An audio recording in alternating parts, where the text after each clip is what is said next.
guys. So ayan, nagluto ako ng lumpiang togi. Parang nag-crave kasi ako sa lumpiang togi. Tapos isaw-saw mo sa ano? Sa suka na. So, kumawa din ako ng sausawan niya. Ayan. Yung sausawan. Manham.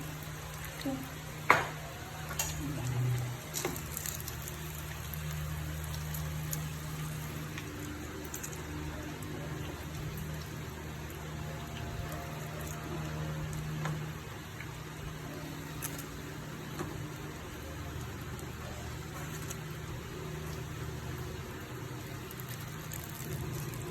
iba hindi pa masyadong gusto ko yung malutong na malutong.